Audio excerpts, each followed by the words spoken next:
Yeah, we were. We were on a full-scale dawn shadow. It was actually even bigger than this boat, and it was set up on a gimbal on a peninsula. So we had water on 3 sides of us, and the gimbal was sort of manually controlled so that we knew exactly when the waves were coming, rather than, if you're actually out on the sea. I think Michael Apted, the director, rang every director who'd ever made a film on water and said, "Should I film on a real boat?" And they went, "No."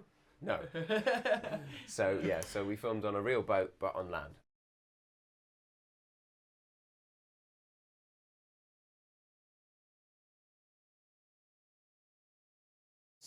I mean, yeah, being the new character, I was definitely very apprehensive, and coming into such a huge film like this with such an experience, and also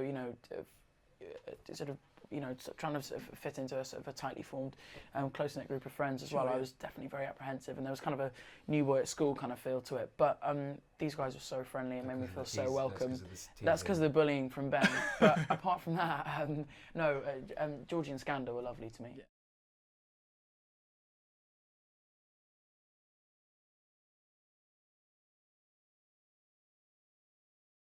Yeah, that was crazy. It was really weird for me because I played him sort of either side of this supernatural transformation. So I played him as a sort of an obnoxious little brat, and then as a sort of just a kind of, I guess, a kid you feel a little bit sorry for, hopefully, if you're able to salvage any kind of like for him by the end of the film. But the dragon bit, I had absolutely nothing to do with it. They did a couple of shots of me and a bit of my movement, but really I cannot take an ounce of credit for that. I really just saw it like everybody else did, the first time I watched the film, and then saw myself as a dragon, which was really weird. And it would have been nice to play that transition, but I wouldn't have done it a tenth as well. Much like you? I think they gave him. Well, the poor dragon had my eyebrows, so they gave the dragon my Do dragons even eyebrows, have eyebrows? which Real is dragons this do. one This does. one Apparently, did, this one did. Yeah, Do real dragons this have one did. eyebrows? I don't know. That's a good question. You'd think a they'd good get question. singed off with the fire, wouldn't you? In sort of battles and things with other dragons, but.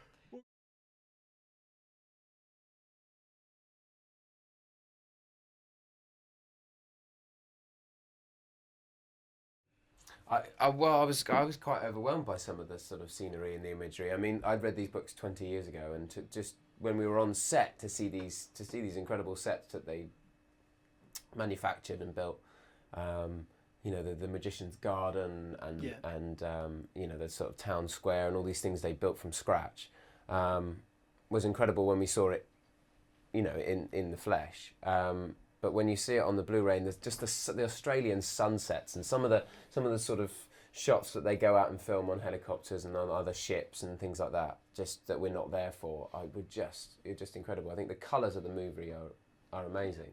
It's probably look really good on Blu-ray and everything. We also got to work with one of the best cinematographers sort of in history, in Dante Spinotti as well, who was an absolute genius and just made the film look. Thanks, mate. Just made the film look amazing. So that was really cool.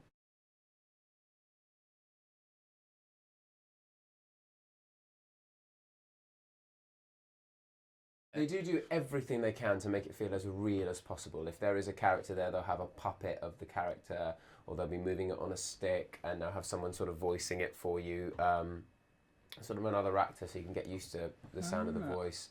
So they do everything they can to make everything feel as real as possible. I mean, when you're doing those kind of fighting scenes, and maybe you're fighting with a fawn or a minotaur or something, but there's a man in a full minotaur suit with a mechanically.